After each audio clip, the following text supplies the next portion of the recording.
y'all, we got 2 minutes on funeral mute here in an ice storm in Michigan. That's what's going on today. So in wealthy British society, professional mourners also are known as a mute. We talked about the professional mourners before, but this time they're silent.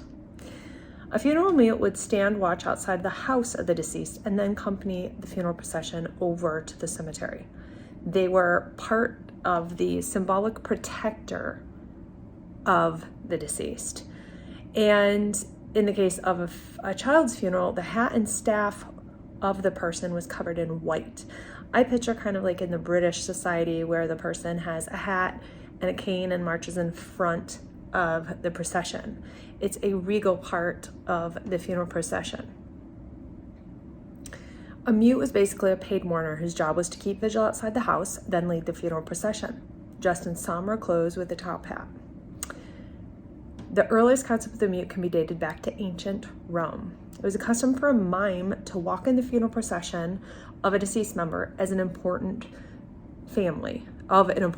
So this was a person that was hired as notoriety, kind of showed the level of who the deceased was. The Roman mime dressed all in black and wore a mask made of wax, which was fashioned to look like the departed. Each mime was chosen based on their physical resemblance. This is sort of like the funeral clown that we've talked about recently in a 2-minute as well.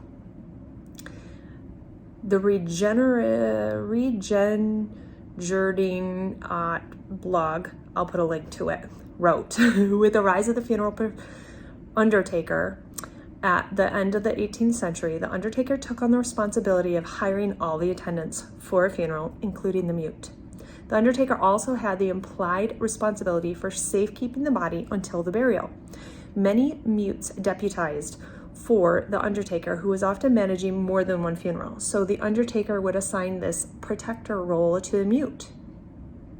2 mutes would take up their position on either side of the door of the person's home, almost like guards. A silent guard. These often helped to place the coffin in the hearse, then walk the funeral procession to the church. They took their places outside the door of the church. Often mutes accompanied the coffin to the grave, standing back during the final service, and then as part of their duty, sometimes filling in the grave. So this is another role that's existed over time for a funeral, the funeral mute.